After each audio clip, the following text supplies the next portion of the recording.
Kalimera, Kalispera, whatever time you're watching this is. This is Mappa. I'm Stel and Thassos here. What's going on, my guy? Good I'm sorry. evening. Good evening, everybody. Welcome to This is sorry. Mappa.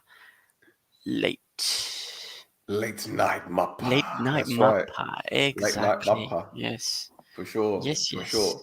Sorry for those that are listening to the pod. We've tweaked our intro a little bit. As you can see, it's a little bit longer musically. Musically, it's a little bit longer, but we've added an extra couple of clips, and one of them was our friend who was at Krasava doing the whole triangular motion, having a. It works. It works with it as well. The rhythm. It works. Oh. This is why I love doing this pod, man. Because look, Cyprus football has a lot of highs and lows, but it's always the little things that you have to notice, and you have to really, immerse yourself in the culture. And sometimes you just got to laugh at things like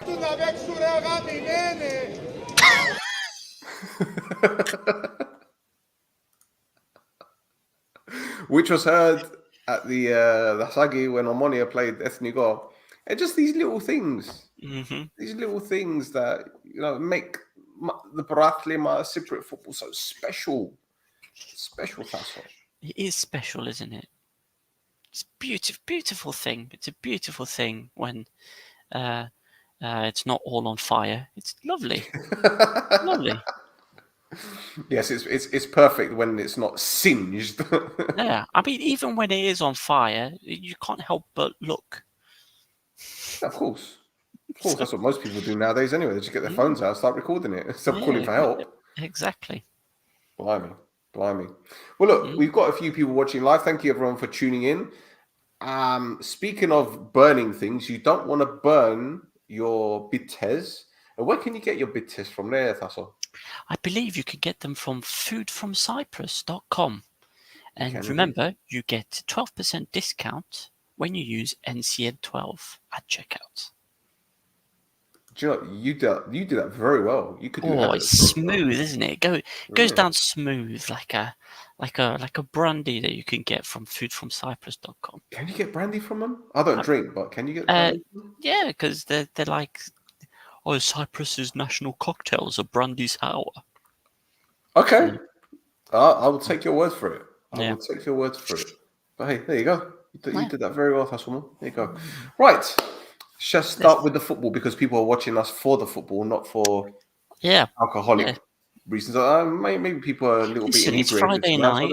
It is Friday night. If you're not in rumours, grab yourself a beer or whatever and just chug away while watching the hilarity that is this show. For sure. So let's begin in Buffer, where the home side. I've just seen something come up on the screen. I'm not going to repeat it. Garmiodisa beating Doxa by 3-1. Our friend Alex got sent off, unfortunately, after 5 minutes. Karim Rossi gave Garmiodisa the lead. Theodoro made it 2 before Ernest Asante pulled them back for Doxa, but Gatsaniodis made it 3-1 for Garmiodisa. Thassos. Yeah. Garmiodisa made hard work of it as well, because it took them a while to get that first goal, and the goalkeeper that came on to replace Antonio actually saved a penalty on top of that. Yeah. So, yeah, I watched this game. It was not as interesting as the score says. There was, the kind of the quality of the game kind of reveals itself when you see the kind of goal that Theodoro scored, where he's clear on goal and he hits the post and then he kind of falls into the rebound for it to actually go into the goal. But yeah, it's he's on loan, isn't he, from Apoel? Theodoro. Yeah, sorry. Yeah. I need to ask you a question about this player, because every time he's played against Omonia, he's ripped us to bits. Maybe because our left back is absolutely poop. But every time he's played against us, he's ripped us to bits. Now, do you think he's got a future at the club? I know Ndongala's been doing well this season. We're going to go into that in just a bit. Listen, every time I've gone, oh, that young player's gonna go off and do something, we end up either releasing them unceremoniously, or they throw their toys out the pram and we could sell them for a six-figure sum. So it's I would like to think he has. I don't think he's as young as, say, your Gabriel or some of the others that were released, like Diawara or Esselink. I think he's 23 years old, 24, something like that. So he's not as young as some of the other players that we're saying are coming through in inverted commas.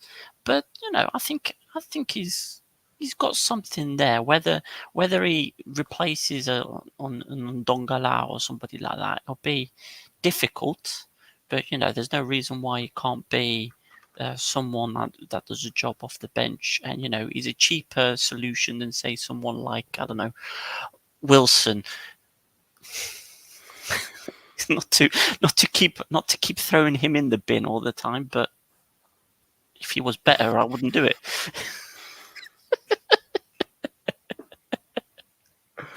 But leave him alone. Nah, I'll leave him alone. I'll leave him alone.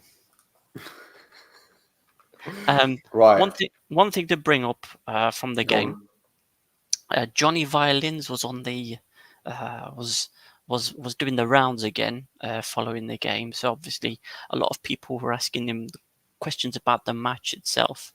But there was an under-19s national team player that got picked for this training thing that they're doing, and he put out congratulations for him. So this is Yannis Violaris speaking about this Karmiotis' third choice goalkeeper. Congratulations to the team's third choice goalkeeper, Andreas Violaris, for his call up to the under-19s national team. Yeah.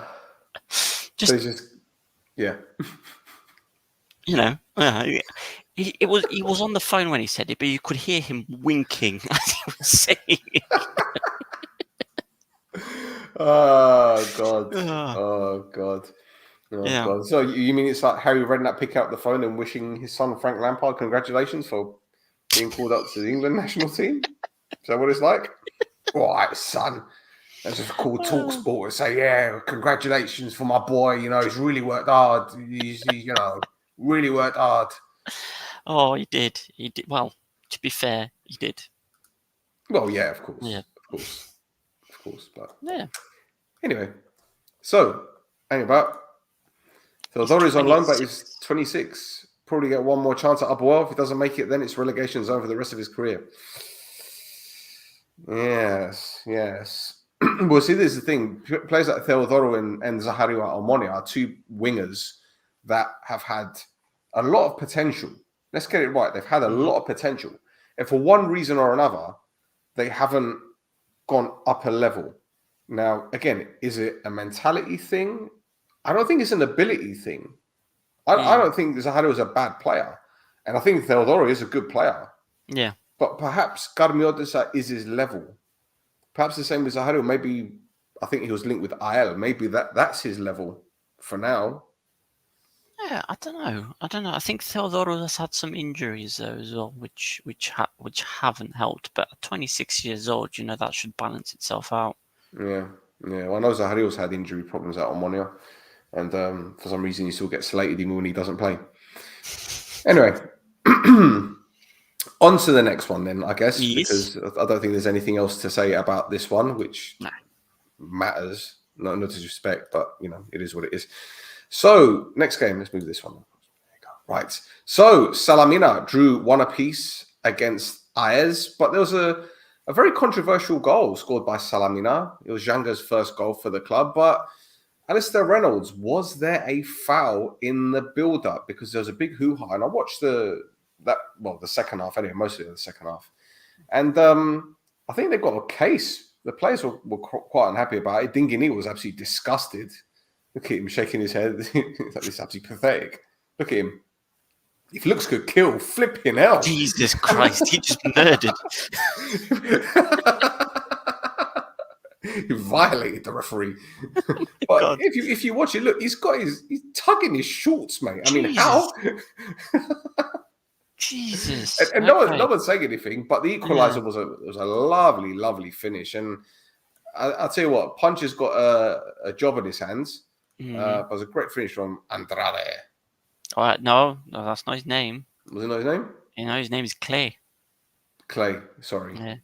Yeah. So Andrade. you know, Okay. he unlocked the door for Ayes. No, but when they announced him, they had like welcome Clay, CLE with a don on it. Right. Okay. Yeah. So his name Andrade. It's the Cape. Just keep your name. It's the Cape Verdean thing, isn't it? If you don't have, you do something fancy with your name. Yeah. Quick one here, guys. Don't forget Olympiacos team a couple of years ago when they made it to the cup final. All good players, but only Andreu. Andreu. I'm guessing that's supposed to be Andreu. Possibly. Yeah. And someone says good evening. Good evening. I guess that's sock. Good evening. Right. Sorry, you were saying. What was I saying? I was talking about Clay. But anyway, Cape Verdean players. Cape Verdean players have all got names like that. You know, they had Freddie and I'm trying to think of some other ones, but I can't think of them off the top of my head. You're thinking of Cafu. Freddie was Angola. Oh, yeah, sorry. But there's... Drevese.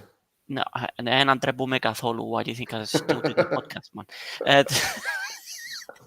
But it's because when you go on the BBC website and you look at the formations for all the team sheets for when Cape Verde were in the AFCON,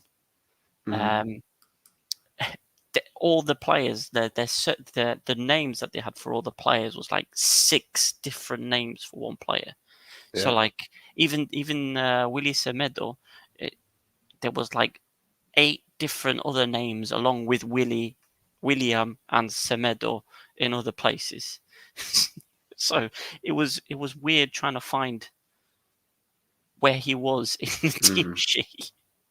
But, well, Sock says Victor Vega. Do you mean Nelson Vega? Is that who you mean? Or do you mean Victor? I'm not sure. Then Suarez. Stelios Andreu, under 21. Belgian league. He's still there, yeah. He's at Charleroi. There you go. So, anything we need to talk about in this game? No, not in particular. Nothing? We can move on if you want. Was that a foul for you then? Oh, yes. Sorry, there is. Well, but I think you mentioned it briefly, is that obviously that was Jason Punchin's first game in charge of Ayes, but he had to be listed as assistant coach on the match sheets because of a delay in the English FA releasing his UEFA what is it? Which one is it? The pro coaching license. The pro license, yeah. Yeah. So the English FA haven't released it to the Cyprus FA yet, so he couldn't be registered as the official head coach. So whilst he was leading the team, he had to be listed on the match sheet as the assistant manager. Well, if they don't know how to use emails or fax machine or even post, they can go to Dimos in Wood Green and have it delivered there. Or they could go to Vespinas in Arnos Grove and have it sent there. You know, when they're sending back halloumia to Cyprus, like they send us halloumia, send back stuff to them. You could just send the documentation there. Or you can give it to a relative that's going on holiday.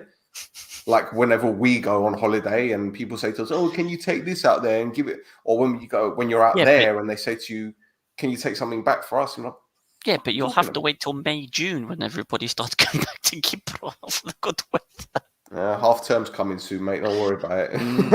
Half term's coming soon. Anyway, let's move on because I don't want to think about half term. Okay, let's go. Half term's gone. There's another one coming. Don't worry. Anyway, Omonia went to Thassos and drew 2-2 after being 2 goals up. Stepinski gave Omonia the lead. Second goal was scored by Willis Semedo, but 2 defensive howlers. My goodness. The first one from Adam Lang, which isn't really much of a surprise because he's poo. Ilya scored a lovely goal. And then Cabrera, thanks to a mess up by Fabi in the 85th minute, cost Omonia the 3 points. Thassos, before you say anything about Fabi, because I know you're going to say something, he actually shouldn't have played. Yeah, this was, by the way, this was a second yellow, and I forgot to mention Anthony Gordon down to 10 men in the last 20 minutes. But anyway, Fabi should not have played. From what I understand, he wasn't feeling too well that day. So makes you wonder, why do you have 4 goalkeepers or 3 goalkeepers? Anyway. Yeah. Well, I mean, you cut out the mistake in the in the highlight there where you actually because when I was watching the highlights and taking the thing that the replay of the previous incident, the frame went too quick, so they missed it as well. No, fine. Don't have a go at me. But yeah, no, fine. As well, something that obviously, because we're only showing the goals here, something that got missed is within about 40 seconds, Drazic for Achna hit the post, didn't he? So obviously not very impressive on Omonia's end of things, but that's the second time that he's done that in 2 games now. He's hit the post. But yeah, for that first Achna goal, I mean, Mario Silva had a lot of work to do before to finish off that shot. You know, he teed himself up for the volley, good goal, and then even with Fabiano's mistake, Cabrera had no right taking the shot that he did. Absolute, like it just went top corner. I don't think even if he was prepared to try and save that, he wasn't gonna get to it. Cabrera absolutely smashed it. But yeah, you could see as well after the mistake, Fabiano was completely like it was as if he wasn't at the game. Like he was looking around trying to. So there was something wrong there. I don't think he should have played at all. One more thing as well is even though you let in the equaliser in the 85th minute, there was also enough time for Bakic to hit the post as well at the end of the game. He should have scored, should have scored, but it's what it is. There's the thing is, Thassos, go on. Are you going to mention what I think you're going to mention? Probably. Go on. I've been trying to work it into a pun, but I can't. The closest I could go to was calling him Phil Joneses. Okay, thank you. I was wondering how we're going to get this one in. Yeah, so it's like I said at the top of the show, you just need to watch out for a few things in Cypriot football because you do see some golden moments. And here's another one. Roman Bezos. Yeah. Phil Jones. Amazing. Amazing. I've been asking for a club in Cyprus to sign him. He's been there the whole time. Well, there was also something else that people didn't notice. I noticed it. Oh yes. It happens. It happens in Cyprus. But Thassos, before we carry on the other parts of the show, there's something that I don't know if you mentioned it later in your notes, but shall we mention it now since we're talking about Omonia? Is this the under-19s? Yes, sir. Oh, okay. So, yeah, we could talk about it. I think it's going to be a hot topic. Okay, well, let's talk about it later then. We won't talk about it now. Yeah, I thought that might be the case. Yeah, let's get the games out of the way. Anyway, so next game. This was a bit of a stormer, wasn't it? Apoel losing at home 3-1 to AEK. Goals from Gus Ledes. Oh, it's 3-2, sorry. I want to say 3-1. Gus Ledes gave them the lead. Morera equalized before Dongue made it 2-1. Then Angel Garcia made it 3 and stupidly celebrated by the Apoel supporters. He obviously didn't see what happened with Shebak last week. Jalma scored in the 90th plus 10th minute. But it wasn't enough. And AEK are back on track, I guess. Yeah. AEK had a very good game. Although I've got to say, Anestis went from being like prime Buffon against Apoel. I ended up being prime David James, especially for that first goal, for that first AEK goal. But yeah, for AEK's 2 goals, they celebrated in front of the Apoel fans. So there was the first one that Tongia did, and he went and celebrated in front of their fans, and obviously stuff rained down on them. It was mostly plastic cups full of water. And then when Angel Garcia scored, apparently somebody threw stuff at them prior to the goal being scored and them celebrating. And then, and that's why when Angel Garcia was celebrating, he was more like fucking pissed. Like you see him, you see the reaction. He's like, I know, I see the reaction, but this is what I understand. Some players don't make it easy for themselves. Why are you provoking these fans when you know last week exactly the same thing happened and everything got thrown at them? When a couple of weeks before that, they were throwing flares into the supporters. Just dumb. Don't make this. I don't know what to tell you, man. Yeah, I think they must have been warned about it before the game as well. Of course they were. I don't know what Tongia was doing to start off with. I don't know.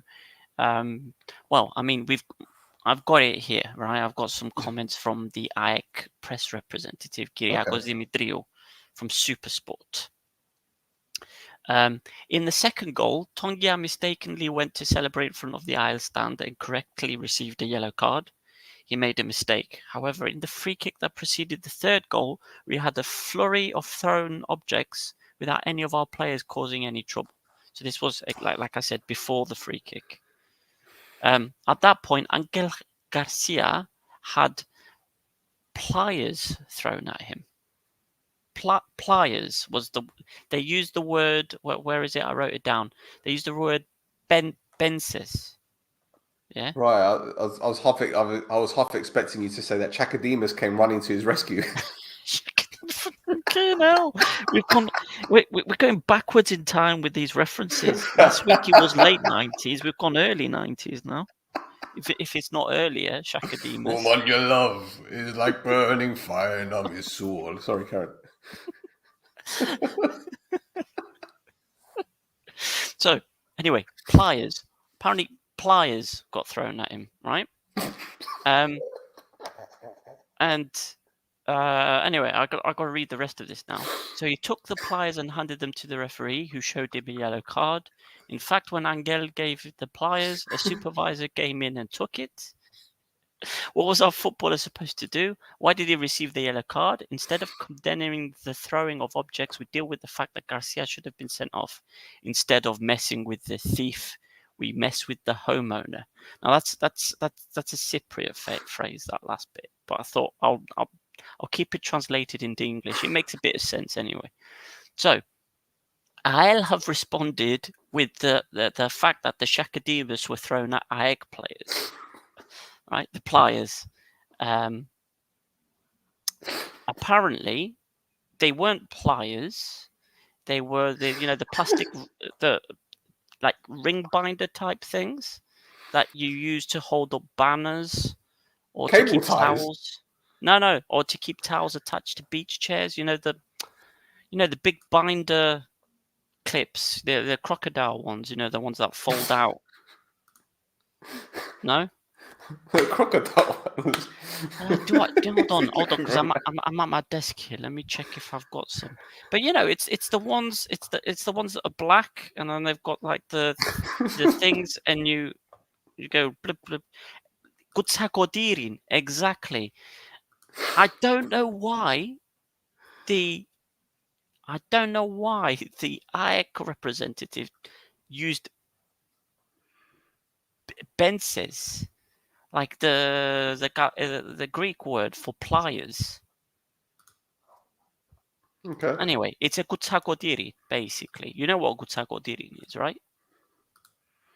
Yeah, which one is it? The one on the right or the one on the left? It's Chakademus and Pliers. Well, based on that, pliers is on the right, isn't it? Yeah. Sorry, I just got a vision of these Iron fans just grabbing this guy, just throwing him on the pitch.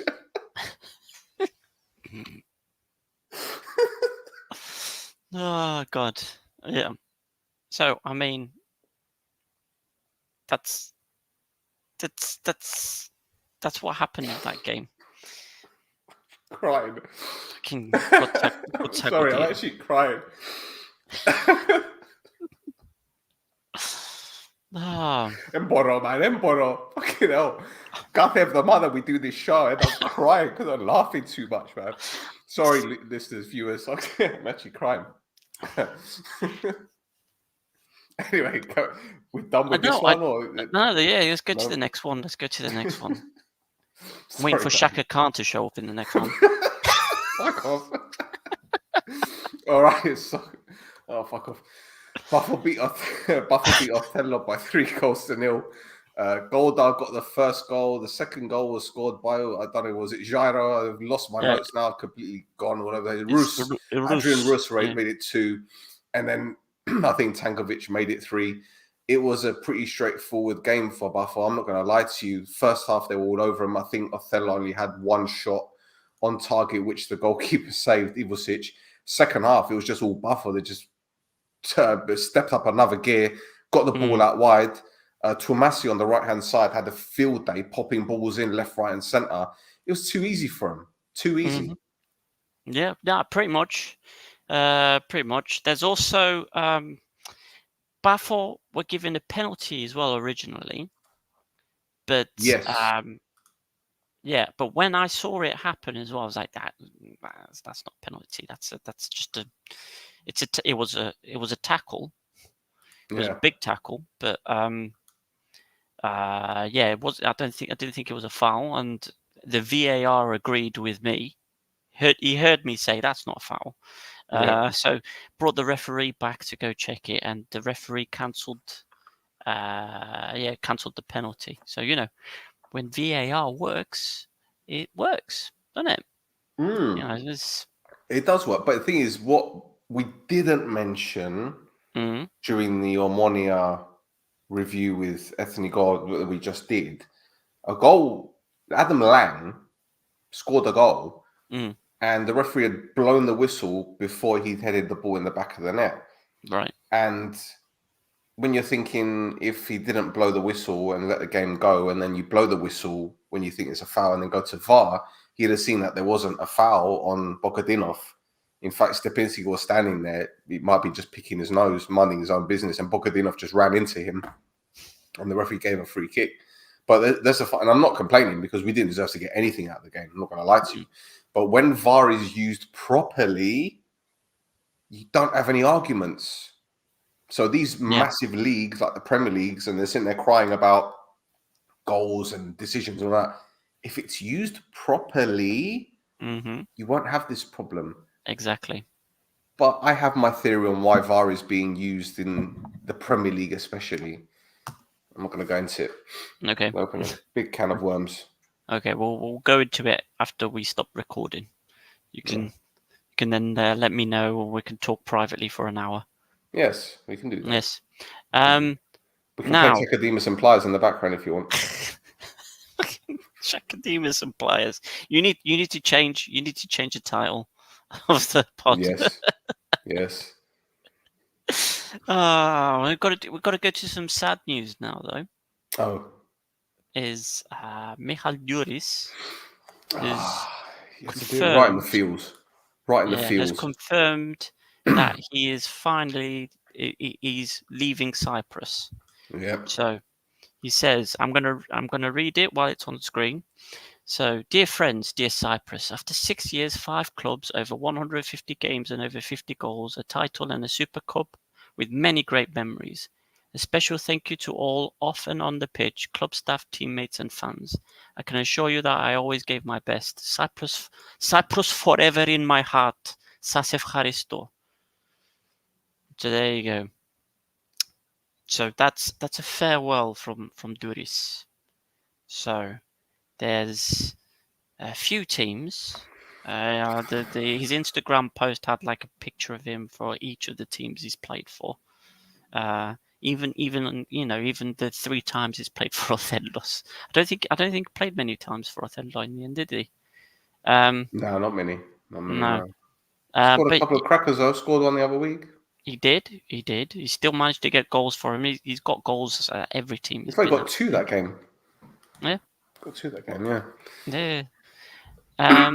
Look, I'll be honest with you, man. Like it's an end of an era.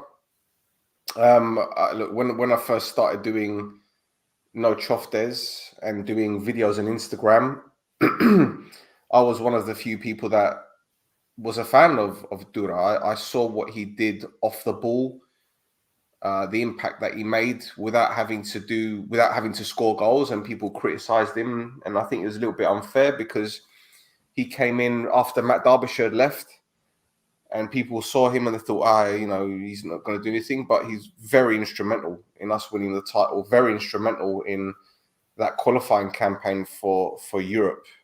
And people didn't see what he did for the team in general in terms of his work rate and everything. And I was doing a lot of videos, and I'll never forget that there was one where I photocopied I scanned his face. Sorry, I got a picture and I printed off his face, and I used it as a mask. And I stuck it on the headrest of the car when I was going to pick up my daughter from the school. And I was doing all these videos and saying, "See, I've come to pick up my daughter, and this guy's getting all the interest from the mums," And I also stuck it on my fridge and just made little videos and tagged him. And again, back then the players weren't. It was only Matt and a couple others that were following me, but no one else knew who I was. They just thought this fucking crazy guy. When I did the whole Halumia video, fucking Tola. That's another story. And Dura's agent messaged me, Claudio, and he says, really like the videos. Dura's happy with it.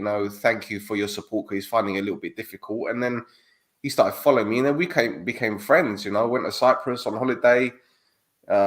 He came to see me at the hotel with Marko Shepovic, and we just sat there just talking about not football, just about families and everything. He's telling me about his kids, how his son speaks like 6 languages.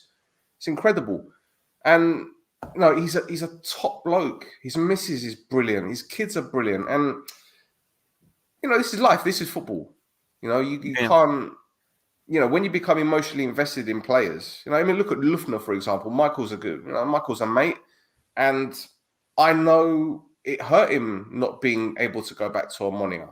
And he's decided to retire. He hasn't had to, but he's decided to retire because he felt out of love of football.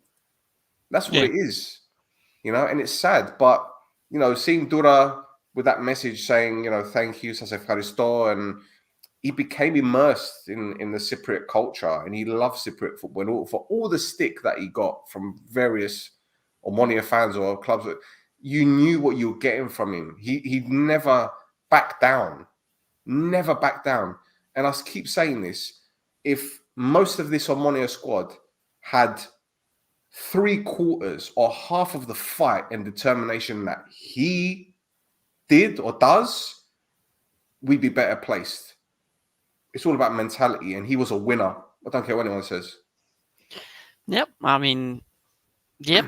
He like we've seen, his record speaks for itself as well at all the teams he's played at, even the teams that you would normally see struggle, not necessarily get as many goals, he still seemed to perform very well for these teams. Now, there's a comment there from Apoel. It says, This one here. "Yeah, there we go. There isn't a chance. He's going to come back every time you turn a stone over. There's juries there underneath it. So yeah, never say. I'm guessing never say never. He will probably jump at the chance if there's a club that wants him, or jump at the chance to come back for sure." Speaking of jumping at a chance, this guy's always jumping at a chance to have a moan at us. It's this guy again. It's this guy again.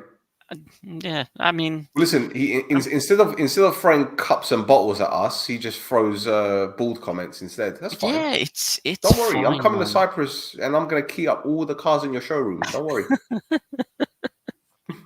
Gonna do it, bro. Yeah. Yeah. I'm not going to key the your cars. baldies. XXXX. Did you miss the pliers? Maybe he's got pliers. Maybe he's the one that threw pliers. Oh yeah, maybe it was Ruslan who threw the pliers. Ruslan's got Chakademus and pliers locked in his warehouse. Tease me one more time. Do it now. She's floating like no. The other one. Have I missed you bashing Alia? We did it. We did it. No, to be fair, we blamed the players. Which, I mean, yes, it was kind of the players' fault, but we go back and watch it. We say that anyway. But yes, back to Juris. Yes. So he had originally agreed to go back to Sporting Spartak Trnava. Yes. Trnava. It's a team that doesn't have any vowels in its fucking name, Anyway, he's going back there. He was on loan at the beginning of the season, and he'd agreed to rejoin them. However, Othellos had not agreed to the transfer at the time. So the Othellos press representative, Panayotis Gougoutigas, confirmed that Juris had an offer from Spartak Trnava.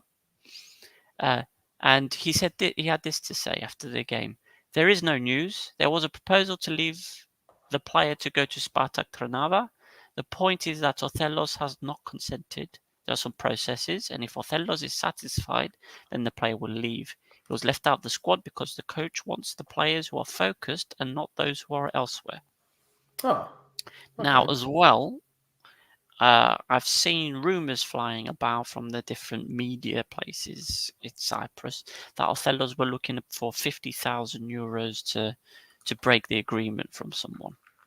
So someone's paid it for Juris to be able to go to Spartak Trnava. But yeah. It's a shame that it leaves on a little bit of a sour note there, I think. But from what I've seen, Othellos are going through high player turnover at the moment because of something internal. So they've lost, for instance, Weslati, he's gone to Karmiotissa. Yep. Kalin Popescu left. A few other players have left. Jasso, who was playing in defense, has gone back to Spain. Quite a lot of players were released. So something weird's going on at Othello. I don't know what is, but something strange is, because they had a president who then resigned, and then a month and a half later came back, and then after he came back, the previous coach got sacked and got replaced with Sakas. So, well, Ben Kamaya, what's his name? That was at Crystal Palace, and then he went to Buffalo. Yeah. He was at Othello for a bit, and then he left to go to Bike, and now he's at Krasava. Yeah. Yep. So yeah, It's a strange one. Something weird's going on at Othello's. Yeah. Well, we're not going to Mm. suspect anything, are we? No, nothing No, strange ever happens behind the scenes in Cyprus. no, not at all. Right. Not at all. Right, Next. on to the next game. On to the next game. And this one was a bit of a barnstormer, wasn't it? Anorthosis beating Apollon by 2-0. Anorthosis thought they took the lead in the 34th minute, but they used VAR properly, and they noticed that Garga decided to try to prevent an opponent from having children again. I guess that's the nicest way of calling it. Yeah. He took a knee to Segal's jelly beans, didn't he? Yes, Yeah. yes, and Proper. yeah, he received his marching orders. The goal was disallowed, and Anorthosis were down to 10 men for the second game running. But Yep. lo and behold, Castel gave them the lead, and Yep. Chico Bantha, the Valentine's, I don't know, the Valentine's genie. Will you be my Chico? Yeah, thanks for nicking that, by the way. You know who I'm talking about. But hey, at least they started following us on Instagram. He scored the second goal and a victory for Anorthosis, which I think on the balance of play they deserve. That's a penalty for me all day long, by the way. Thassos? Yeah, no, that is a penalty. Didn't even try to play the ball, did he? Look, there you go. Last ditch. You could tell it was like final moments of the game, desperation, and that's what happens. So yeah, I'm surprised he tried to tackle with his right foot. By the way, I would have thought he'd have gone with his left, but anyway, what do I know? But yeah, and then Chico gets his goal. Yeah, we need to mention as well that Bruno Santos got sent off, like with the last thing of the game. The last thing of the game. Yeah, literally the last thing that happened in the game. Bruno Santos goes in flying on Barutis. Barutis, I think, gets away with not. He Staying gets alive. injured. He gets injured, but it's. I read that it's not as serious as it could have been because they had to stretcher him off as well. So yeah, but yeah, it means Apollon can no longer make it into the top 6. It's okay, man. They can join Ruslan's Isle in the bottom 8, and they can have 2 more derbies, which will probably be cancelled. But hey, maybe Othello need the doctor to help them figure out their internal issues. Hey, Very good. he won't show up. Very good. Yeah, These guys are having a good conversation here. Well, yeah. how many So teams go down? And that's 3. There you go. Somebody had asked how many were going down. So it's three teams that go down. Right. So that's a question then, right? Yes. Apollon cannot make top 6, obviously. Correct. Will they sack the head coach, right? Irrespective of what happens in the cup game against Isle? Why would they sack the head coach? In theory, the issues that were causing them to not get into the top 6 were from previous coaches' issues. Yeah, but don't forget they had 4 head coaches last season. Yeah. No, I think if they lose the game to Isle, they'll probably show Machine the door. Well, have you noticed their slump Undeservedly, start? obviously. Have you noticed their slump started when the rumors came out about him going to Spain? Yep. Just saying. Oh, Ruslan has a theory. Santos got sent off so he doesn't play against Ireland Cup. Well, wouldn't be a surprise. It would be the second time we duck out of that game. Yeah. So much of a hard man.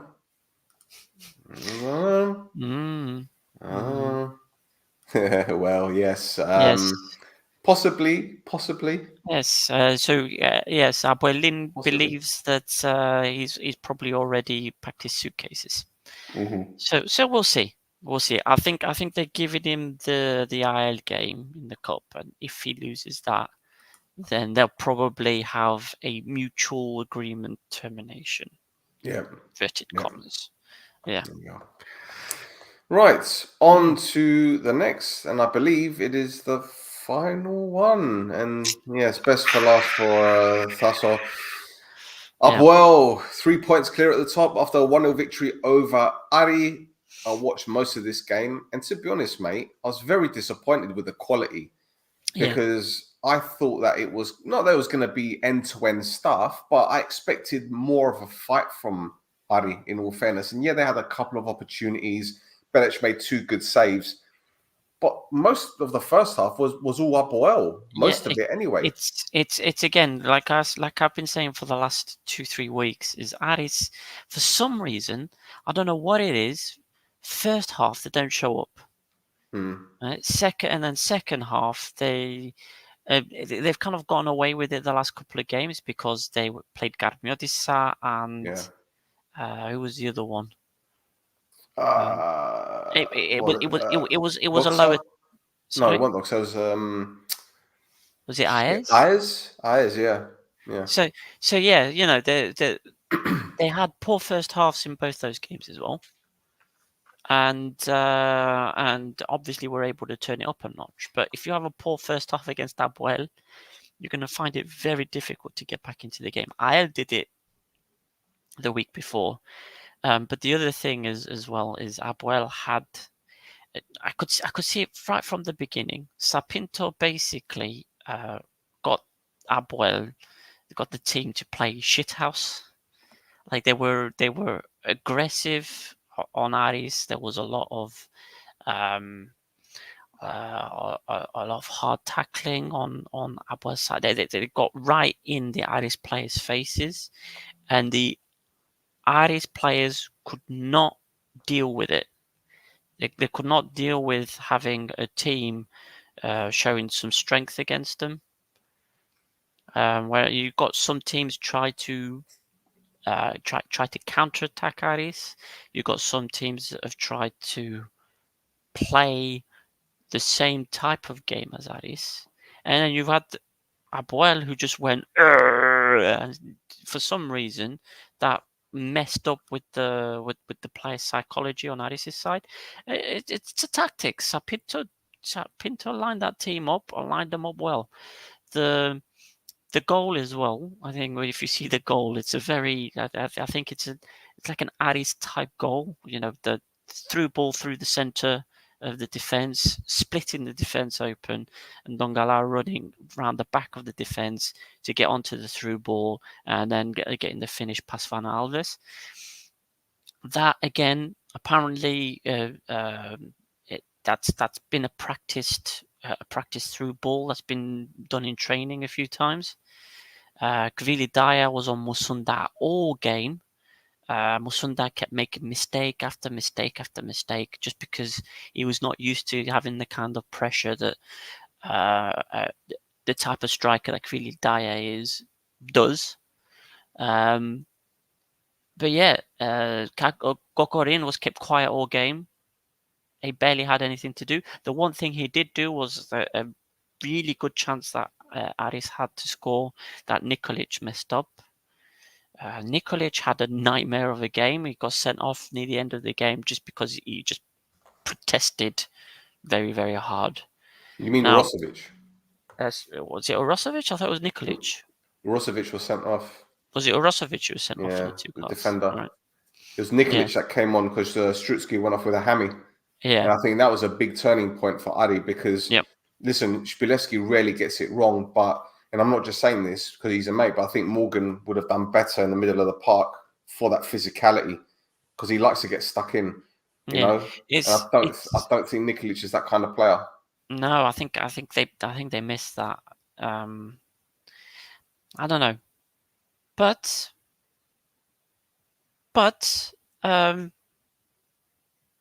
the whole the atmosphere at the RCB, the players, the kind of the tactics, the aggressiveness of the Apoel players, and as well kind of a bit of a dibby die by the ball boys as well. Like every time it looked like Aris were going to go on a good counter attack.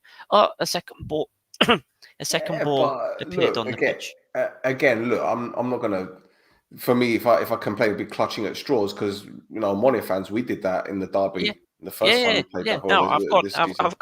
listen, I'm not complaining about it. I'm just saying there was a tactic for the team as a team, like everybody involved. There was a tactic to be shithouses, Yeah, and you it got to worked. unsettle. You got to unsettle them. Exactly. Got I think that's the way you deal with Aris, because every other way a team has tried to deal with Aris has failed. So teams should try to unsettle. No, of course, but the thing is, watching because I watched most of that first half. As I said, Hmm. it was all Apoel. But Yeah. even before the game, when you see the players in a circle on the pitch and Sapinto is in the middle, geeing them up, when you see, as you mentioned, the aggression, for me, Gvili was outstanding, He was fantastic. absolutely outstanding. His hold up play, he was strong.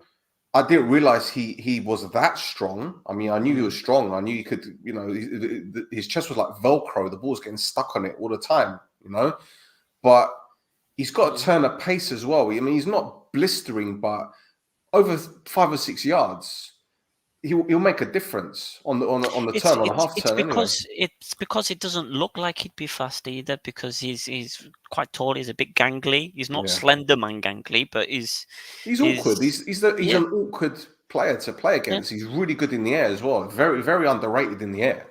yeah, And yeah, I think he's had to adapt his game because of the injuries. So you got to give him his flowers. I mean, people criticize him for not getting enough goals, but it's the same like I mentioned with Dura.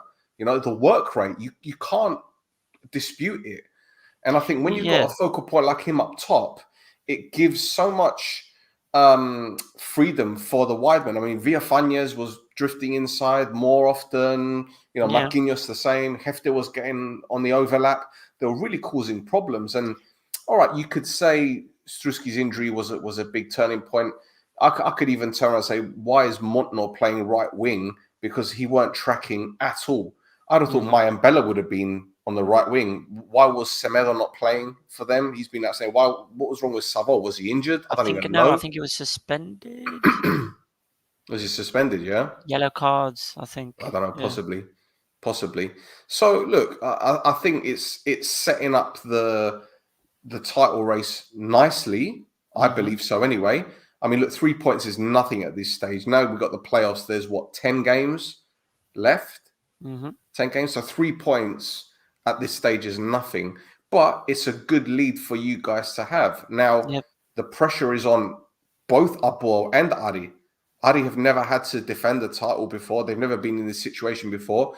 Whereas you guys are desperate to win this title, but you've got the momentum now. You've got the psychological advantage.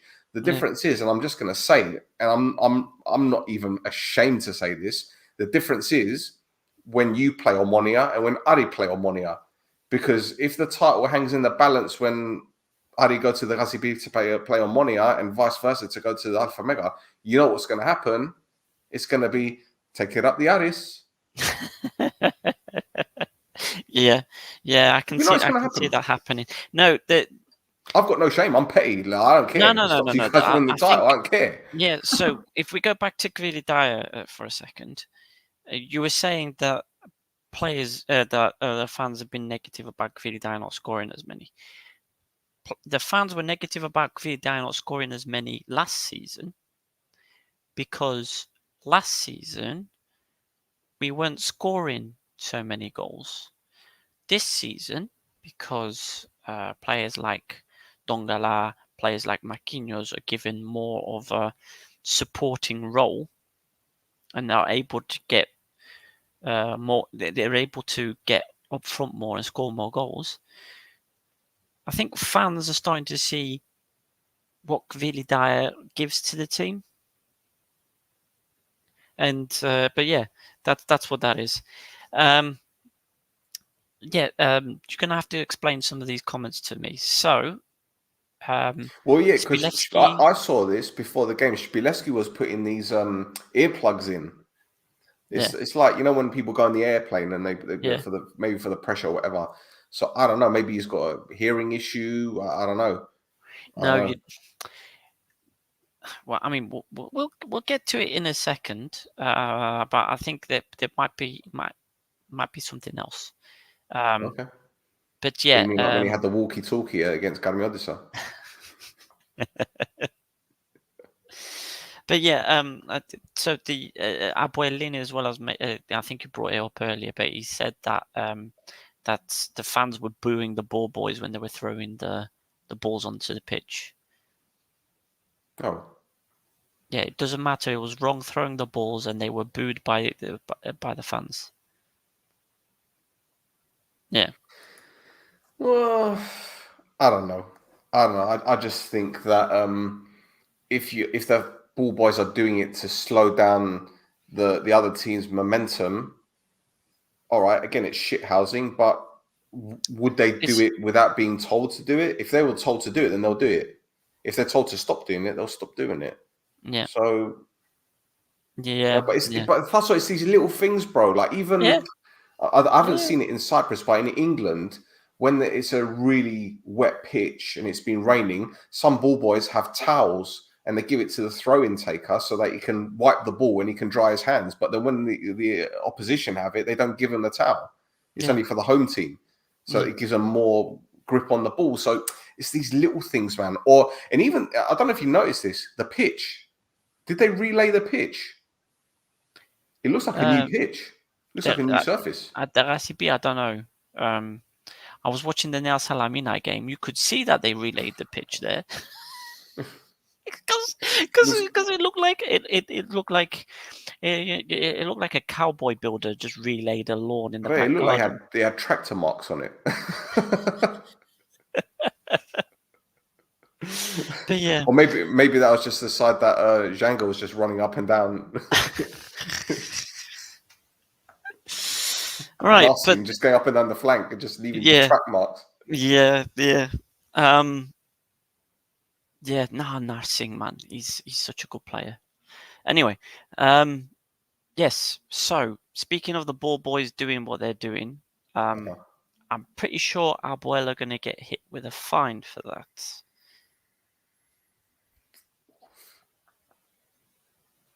That's the cue.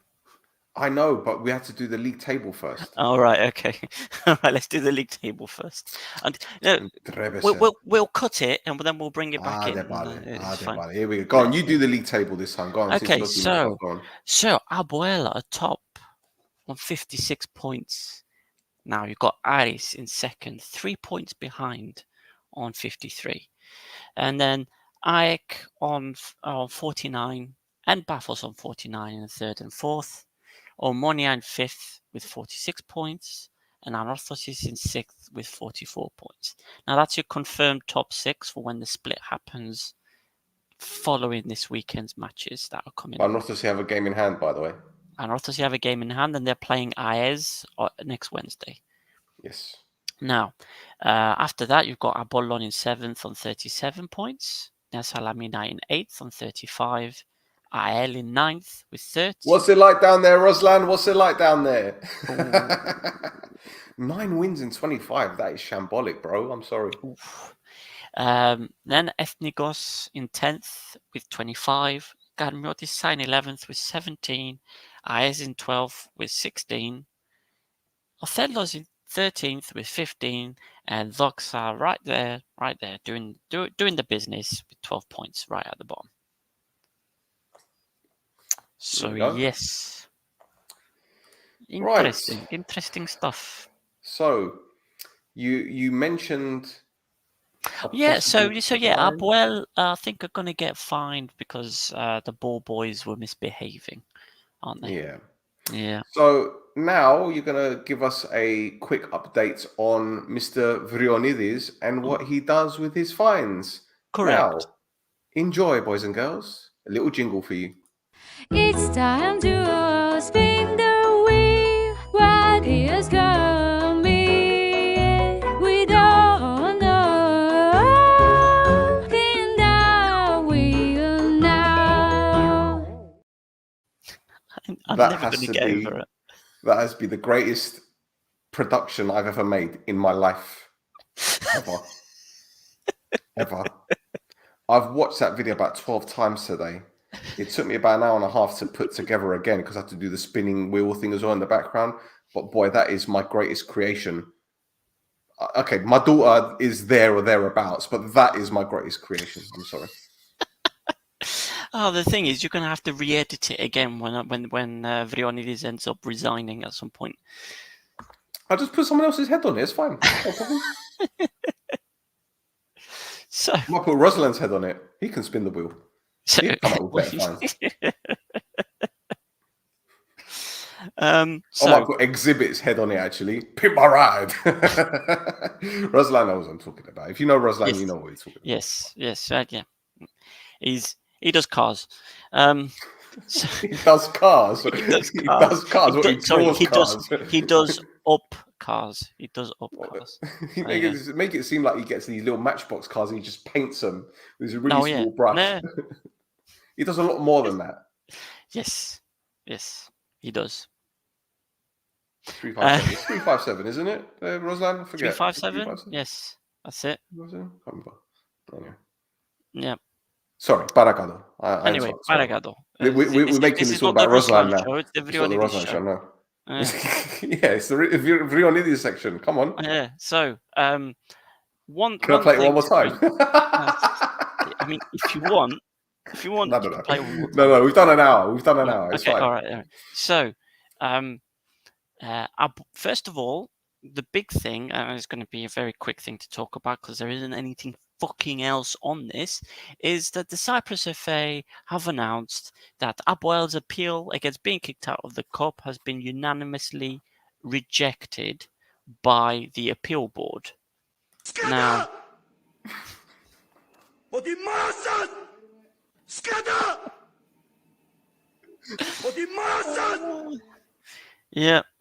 Yep, pretty much. Skada Ramodi Manassas, exactly. So it's been 5 days, 4 or 5 days? Yeah, because basically the morning after we recorded, the Cyprus FA just put out a thing saying, yeah, so the results of this are that the appeal has been unanimously rejected. Further information will be provided later on. It's later on.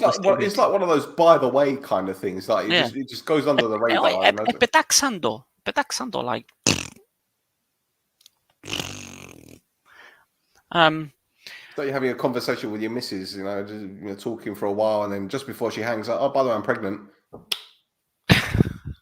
Safe. Well, yeah, I mean, especially if it's me saying that. So, so, it's something I definitely know there's a Nea Salamina fan watching, and I really need to say this. Just have a word with you guys. Have a word with you guys, because Nea Salamina keep getting fined every other week because their fans will not stop gobbing on either the opposing team players, opposing team coaches, or the referees. Ftinnun, they're spitting. Yeah. That's what gobbing Spitting. is. Sorry, gobbing, spitting, ftinnun. Yeah. It was disgusting before, but now since after COVID, it's even more fucking disgusting. Keep it in your mouths, man. So shall we call them Talamina now? What's that? Yes. Talamina. Talamina. It's like when my God bless her, when she was alive, 5:30 in the morning, I'd either be woken up by the church bells, the rooster, or my going. Yeah, exactly. Anyone that's watching can relate. I know there are people that can relate when they're listening to this. Don't listen to this when you're eating your breakfast. Yeah, my Baba Paul was the same. My Baba Paul, the Baba. You used to be the same. Like whenever I'd stay around the house, I used to be able to hear him go.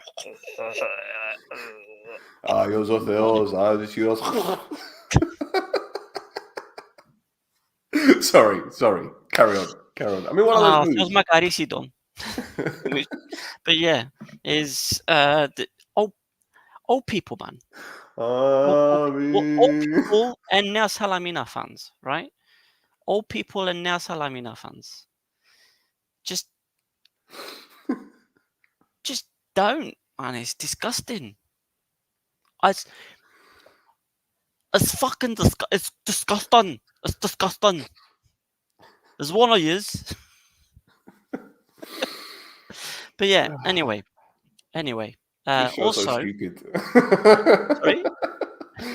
This show's so stupid. It really is sometimes, isn't it? No, I mean, the other thing as well is Salamina were also fined for those absolutely horrendous crap that they were screaming at Shpilevsky about as well.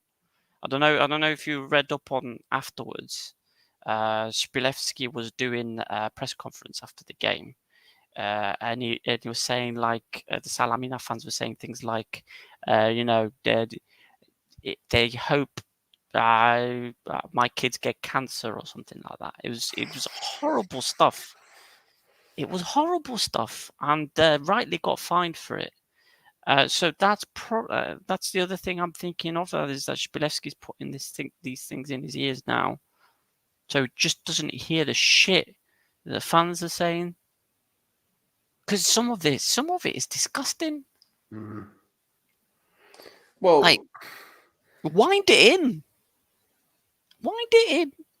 Well, see, this is the thing, mate. Like we being in the UK, and how the media is out here, and how there are certain campaigns that try to eradicate that kind of behavior. Look, I know there are various Premier League clubs that have actually sent emails and letters to fans asking them to refrain from using certain words. Yeah. And that's just the British culture. I think it's more sanitized because of the Premier League being so global. Yeah. And if the Bradley ever became an elite league, then those kind of things would happen, because you've got sponsors that don't want to see that, and clubs that's happened because it damages their reputation. But with the greatest respect to Salamina, they're not a big club. No. Right? Not in comparison to the top 7. You can even put Apoel in that category as a big club, because they're a big club. Yeah. Contrary to what their league position shows. But you see the other side of it, where in Cyprus it's like, oh, you can't say this, you can't do that because it's androbi, it's resilient, this and that. But then when people go through those gates, it's like the players crossing that white line, they turn into animals. When those fans go through the gates, the turnstiles, a switch flicks, and it's almost as if anything goes.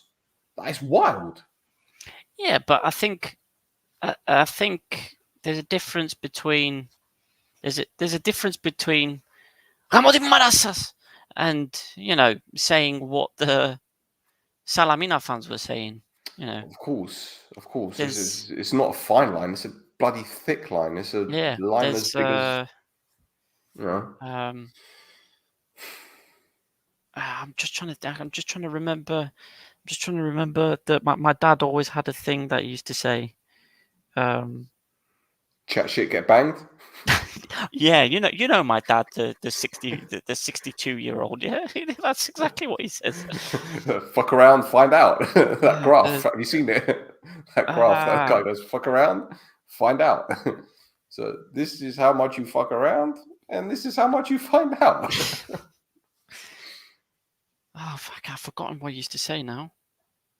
Anyway, it doesn't matter. It was something about shooting him with an arrow. Anyway, yeah. Okay. Yeah. Interesting. But yeah. Sorry, Scuvalia late. I already did the Apoel segment where I've been like, we're fucking. Oh. Yeah, you missed that. Yeah. This Any more fines? Sorry. No, that was it. I thought to bring that up specifically because it's fucking disgusting. Yeah. It's disgusting. There we go. Yeah. So that was another Vrioni update for this week. It's time to spin the wheel. What is coming? We don't know. Spin the wheel now. Does Does one part of the wheel say Villus on it, or is that just the spinning action? It doesn't say Villus, I promise. Oh, all right, okay. 'Cause I'm pretty sure I saw that as it was going round. You saw Villus going round? No, the word Villus. Players jumping off the stands into the ground and Villus spinning man. around. I mean, it's just one of those All the parties, man. images for you guys. All the images for you guys. Parties. All of them. Right. By the way, speaking of parties, tomorrow, obviously, a lot of you guys aren't Omonia fans, but we're doing the No Choftes podcast after the Othello game, and we're going to be doing an unofficial top 6 party because we're going to be that person at the party that really shouldn't be there, that doesn't want to be there, that isn't having a great time, but it's a party. So we're just going to have a No Choftes top 6 party. Nothing really going to happen apart from getting absolutely hammered. So welcome to join us. Honestly, it's fine. You can laugh at us being sat in the corner. We're all top 6 except for being the designated drivers and not doing anything really. Just showing up to the party for the sake of it. For Yabrosobo. This is what we're doing. We're showing up to the top 6 Yabrosobo. That's it.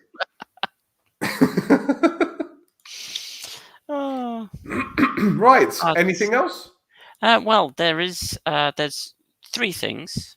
So, firstly, there was a cup draw. Yes. That for some reason includes 9 teams, but the less said about that, the better.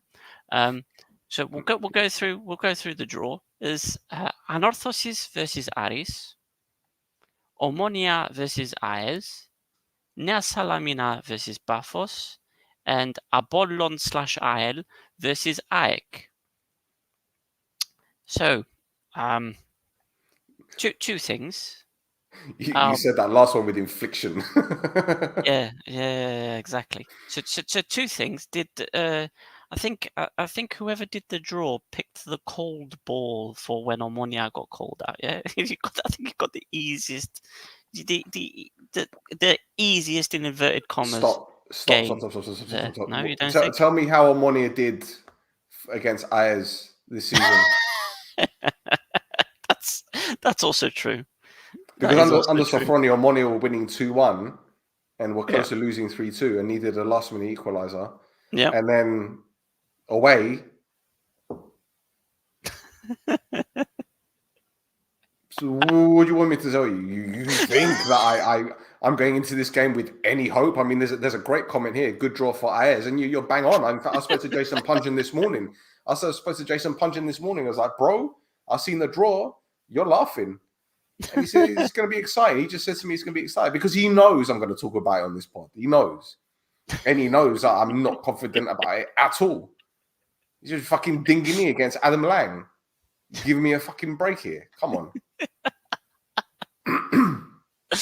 Castro on the right-hand side against who? Like the 3 left-backs that we got sat on the bench? Reynolds against Bezos? Well, you could also play Semedo at left back because that's what he was doing for Cape Verde.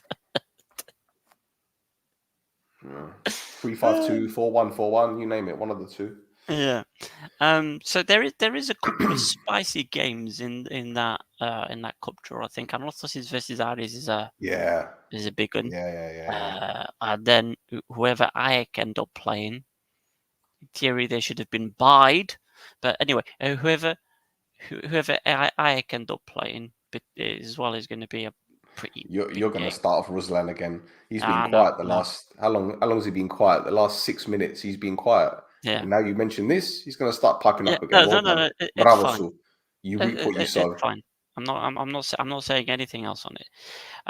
Second thing is that Belgium tonight has been invaded by Cypriot goal scorers. Yeah. So Stavros Gavril scored his first goal for Zulte Waregem tonight, and big old Leifis scored a goal for Standard Liège tonight as well. So this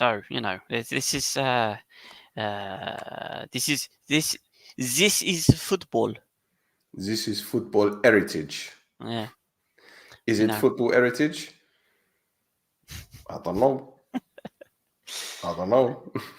But yes, so that was the second thing.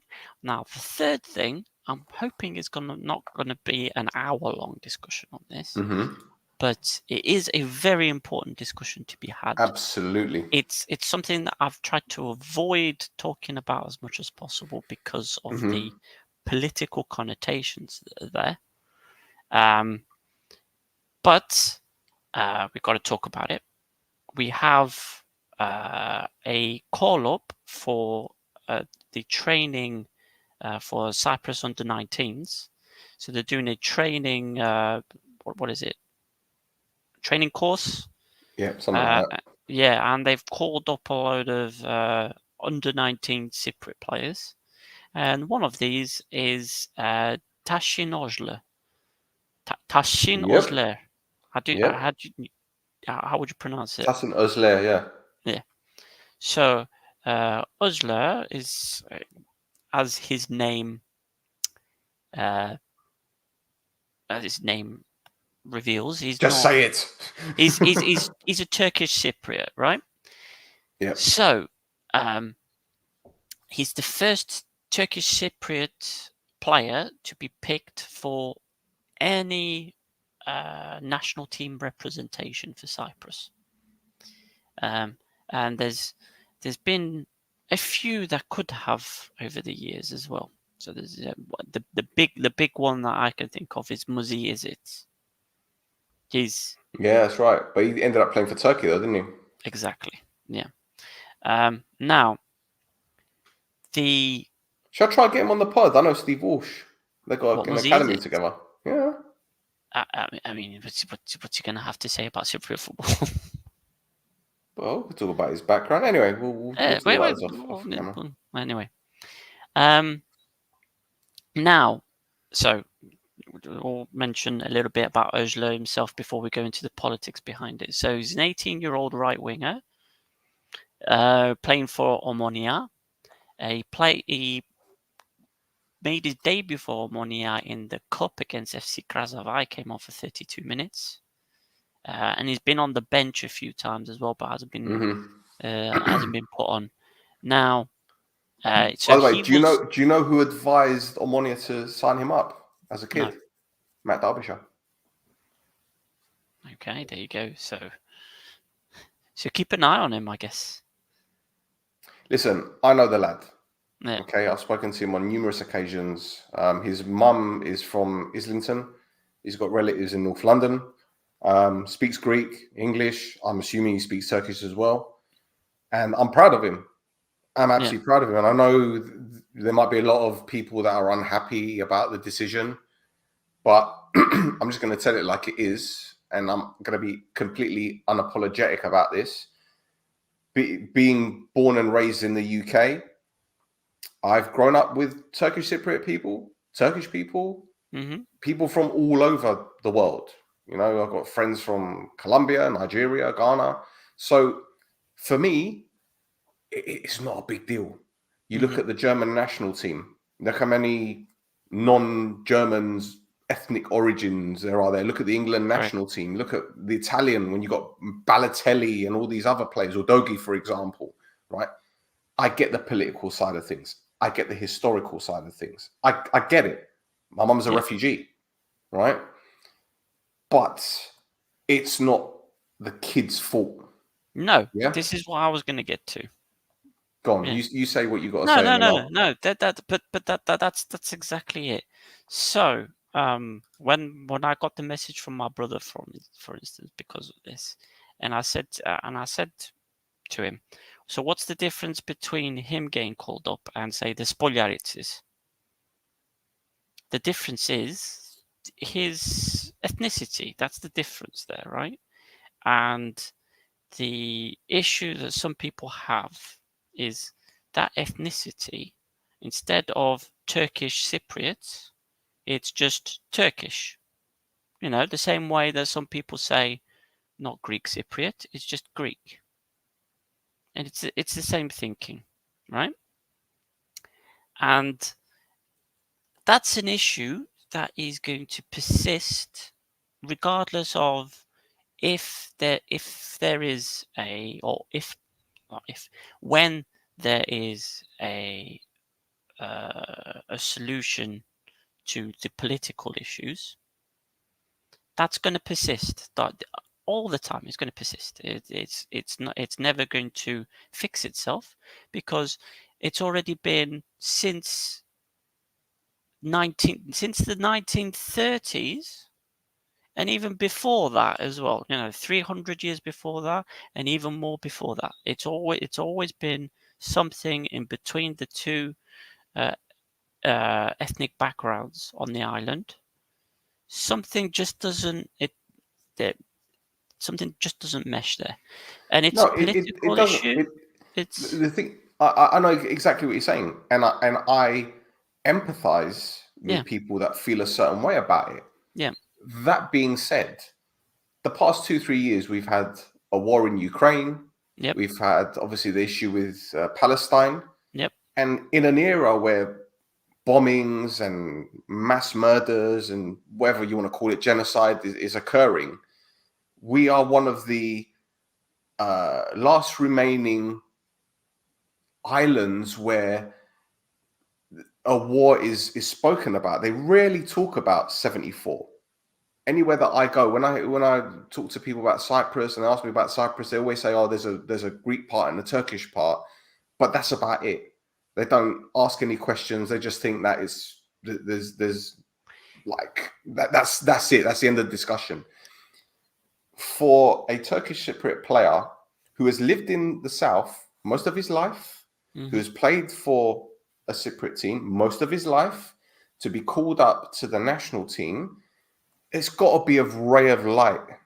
Okay. Yeah. And I'm not talking about this is going to be like the foundation for unification or for progress between this isn't, for me, it's got nothing to do with politics. For me, it's got to do with progress, and for the CFA to actually say, well, do you know what? If you're good enough and you qualify, then, and you want to play for us, then you will. Now, don't forget, no one's talking about how the lad feels about this. Yeah. Right?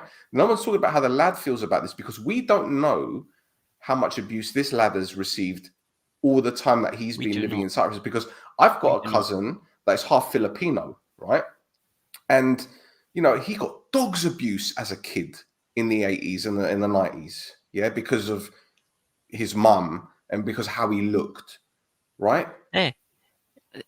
So we don't know what the kid's been going through, right? So for him to make that decision, Thassos, it's brave. Yeah, it really is brave. I've got nothing but respect for the kid. I was in school in Cyprus for 3 years, right? And the amount of times with the pushto ingleso and all that stuff, it gets on you a little bit, but it's nothing compared to what he would have dealt with. And no, but bro, this is it. The character that he has to do it. I'm just going to say it straight. It doesn't matter if your parents are Greek Cypriot or Turkish Cypriot, right? I say Greek Cypriot especially, right? If you're born outside of Cyprus, and I mean, no disrespect to anyone watching this now, but this is from what I've experienced. If you're not born out there and lived out there, irrespective of your bloodline, you're not one of them. And I've had it. I've had it for years. Even now, I still get people saying, "Oh," and I get the whole Chalui thing. I find it funny, to be honest. Yeah, and I know a lot of people mean it. Chalui thing is fine. I know people mean it as a joke, and I don't feel any kind of way.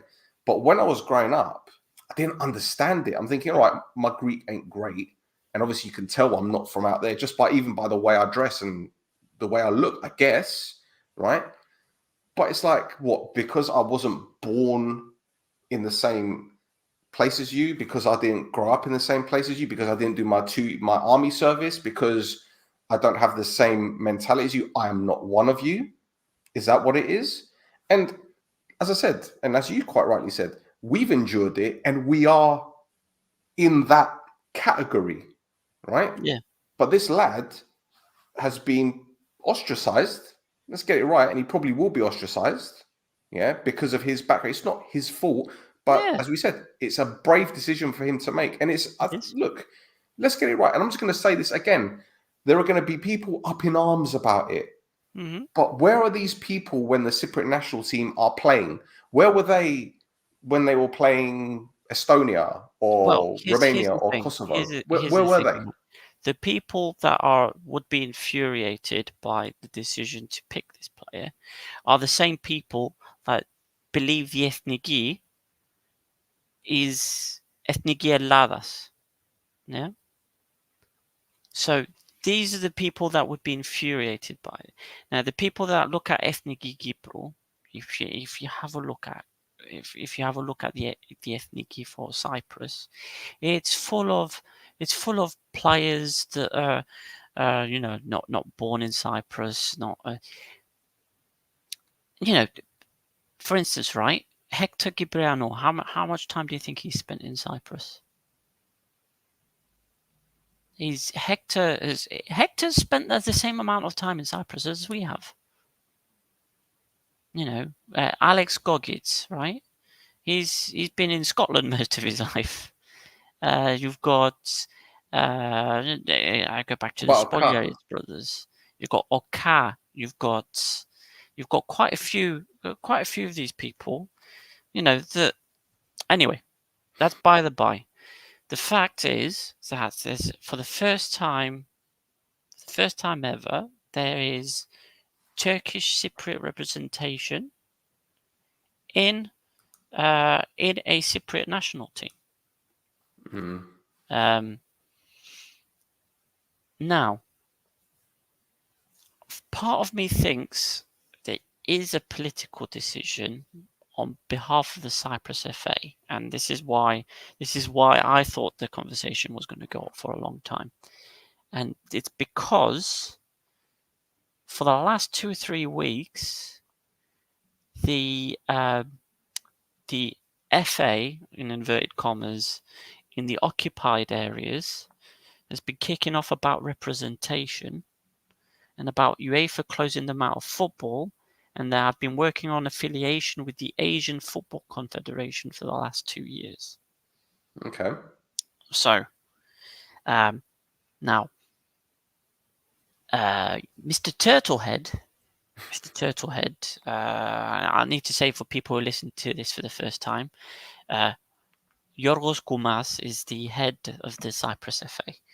He came out screaming and banging his fist on the table, talking about an agreement that was signed 13 years ago between the Cyprus FA and the FA in the occupied areas, saying that they can't do what they're doing while this agreement is in place. Now, the agreement is basically that once there is a solution to unifying the island, bringing the occupied areas back into the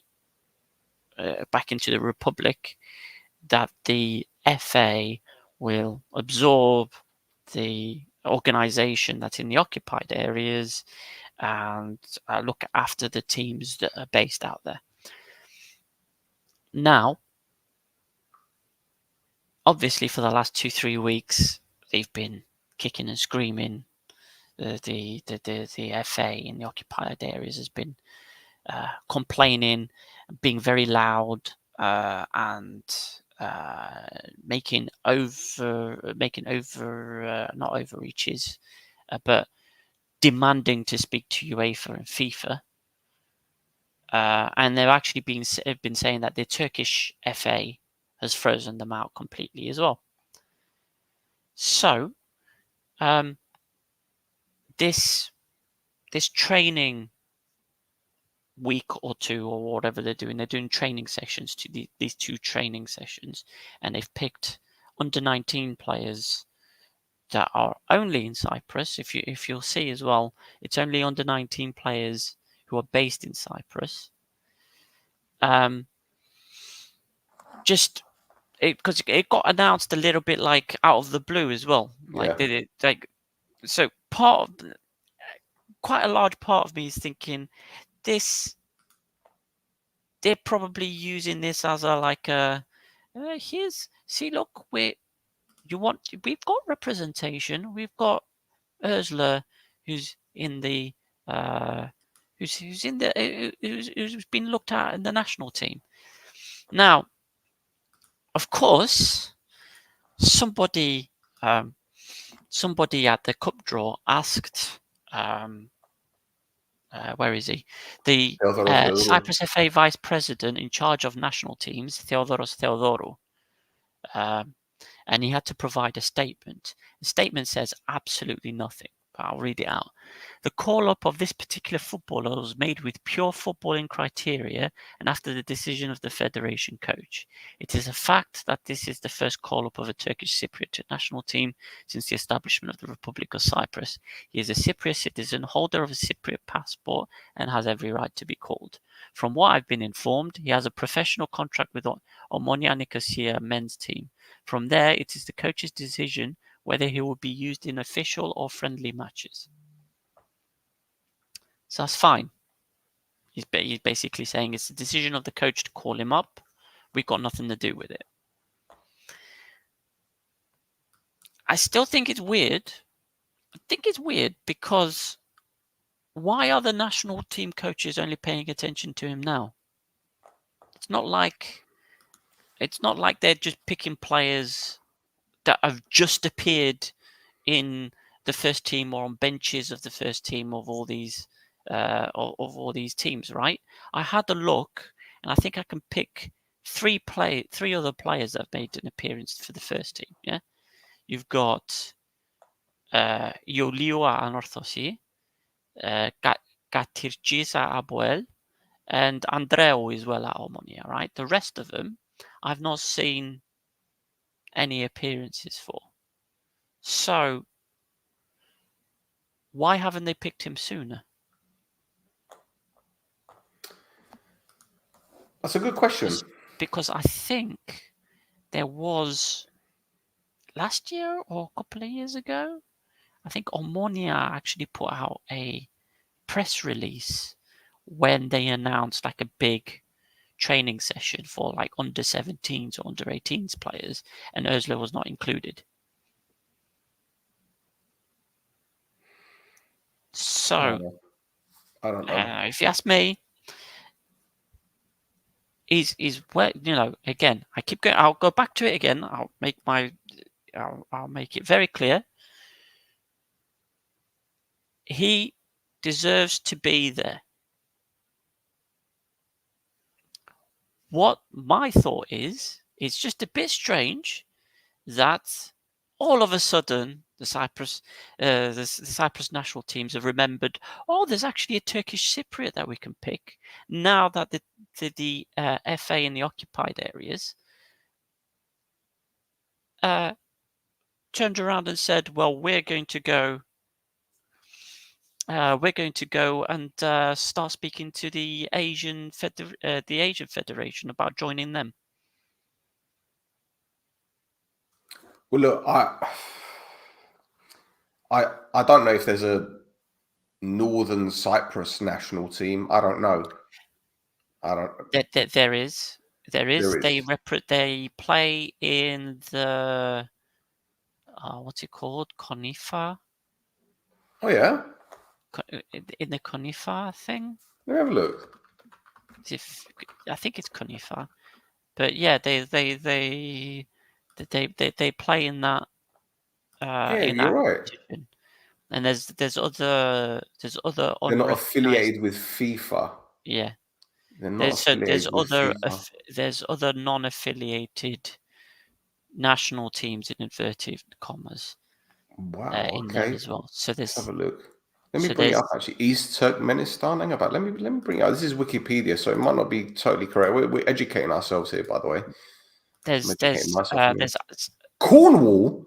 Yeah, exactly. What? Yeah. Cornwall? Yeah.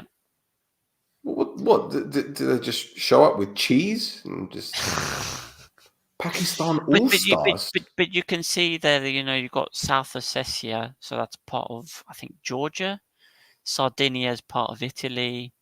I think there's a Kurdistan region, of course, Tibet.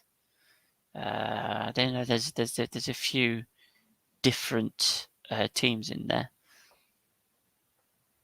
How do you qualify for this? Because I just want to create my own team now and put it in this competition. Well, no, I think you need to be an area that's an area or region or something like that that's not recognized as a nation and therefore cannot be part of the cannot be part of FIFA.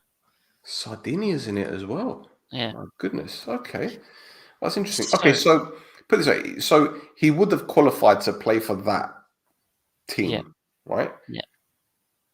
But I don't think he would have wanted to. But I think I get what you're saying, because it does seem too much of a coincidence that he's been called up right around this period. That being said, perhaps they earmarked that date to kind of like, maybe they set him a deadline to make a decision, and maybe he's been thinking this whole time. Maybe they have been like they've done with Marcus Edwards, and he still hasn't decided. But maybe they asked him a while back, and maybe they were waiting for him to sign his first pro contract with Amoni to see if he was going to get games. And obviously he came on against Ipsona. So maybe they were just waiting for the right moment and waiting to see when he was ready. I don't know. I mean, I don't know. I don't know. I don't want to be as Listen. in the end, skeptical as you are, but in the end, right. In the end, I just thought it was too much of a coincidence to not talk about it. Well, put it this way: let's just call it like it is. Yeah. The way that the national team is right now, okay. Ketspire will have to go before this lad ever gets a chance to play first team. Correct. For the main team. If you look at people like Loizu, who can't even bloody start a game at the moment. Yep. What chance does Özle have? He doesn't play wingers. So Özle's not gonna. He's not gonna show up in the first team while Ketspire's in charge. There you go. We should also point out as well, there are other Turkish Cypriot youth players kind of scattered around the island as well. So I think there's two more Armonio. I think Özle's brother is in there. There's another one. There's also, I think, in Baralimni, there's some youth players there. But yeah, it's something that I think we need to point out is that these players shouldn't be restricted based on their backgrounds, but they should be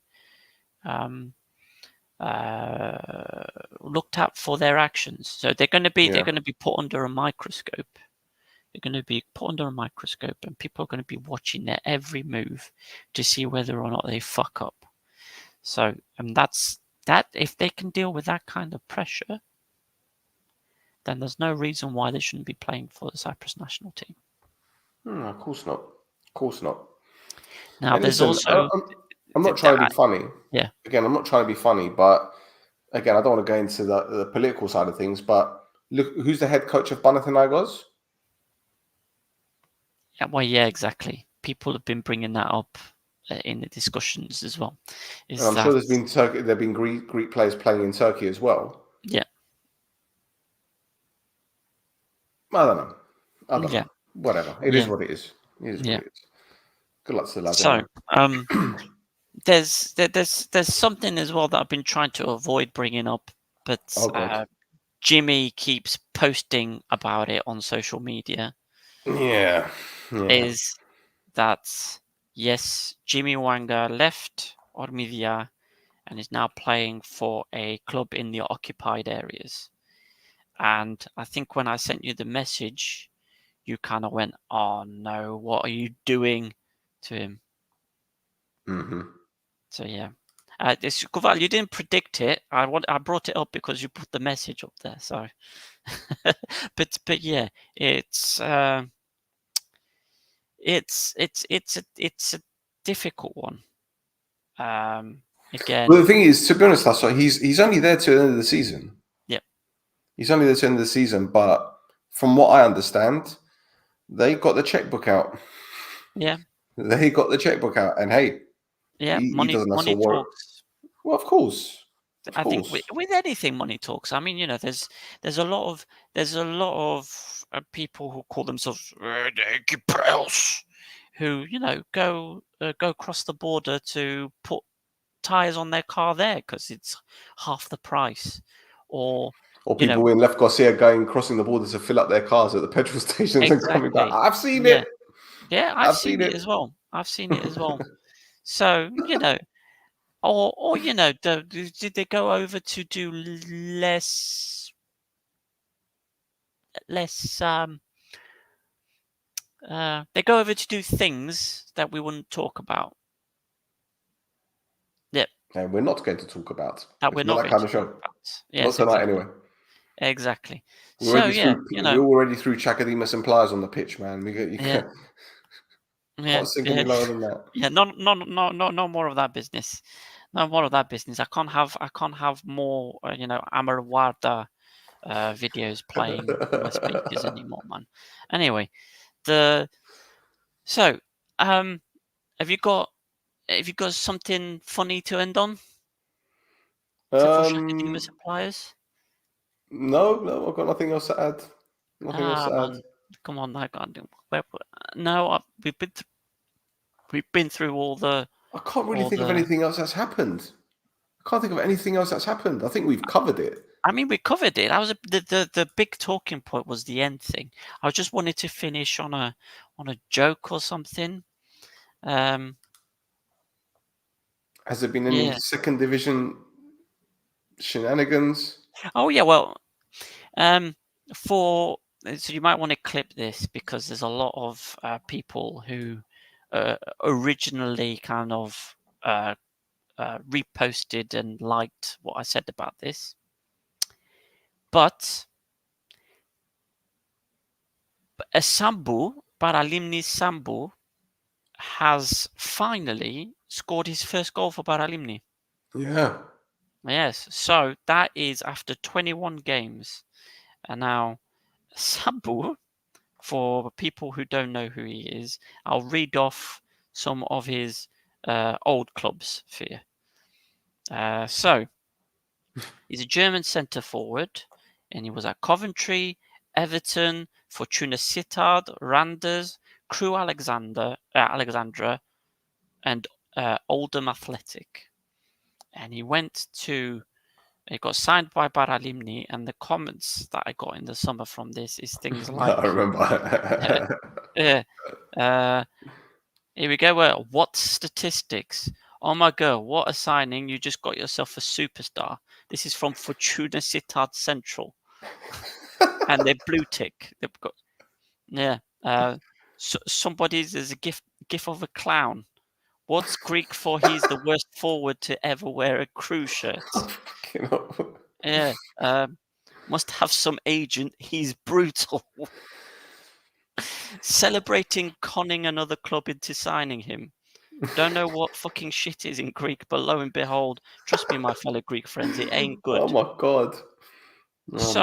I'd just like to report to all those people that he's proven you wrong because he's got one goal in 21 appearances now. So there you go. That's not a bad ratio. 1 in 21. Oh my days. Anyway, I think we're done. Yeah. I think we're done. Yeah. Okay, wonderful. Well, thank you, boys and girls, for tuning in. Apologies for turning this into a bit of a political back and forth. We didn't really intend on it going that way, but I think we covered it pretty well, and we still got people watching. So thank you everyone for tuning in. Don't forget to like and subscribe. We have a Twitter or X account at This Is Mappa. We've got an Instagram account at This Is Mappa. We also have a Discord and a Facebook group page if you want to join in. And Thasso has something else to promote, don't you, Thasso? Yes, cafesflares.com for articles on Cypriot football. Now, hasn't been updated for a while. We need to start updating it again. That's my fault. And I really need to. And mine. And it really need to do something. I've been working on a thing. By the time I finish it, people would have forgotten about it. But yeah, Yeah, do that. Do that. There we go. Right, I'm just going to end it with one more thing. Since he's left Cyprus, one of the last things he did was score a fantastic goal that got the commentator excited. So let's go. Thank you, Dura. Το σούτ, φοβερό, φοβερό, φοβερό, φοβερό, φοβερό.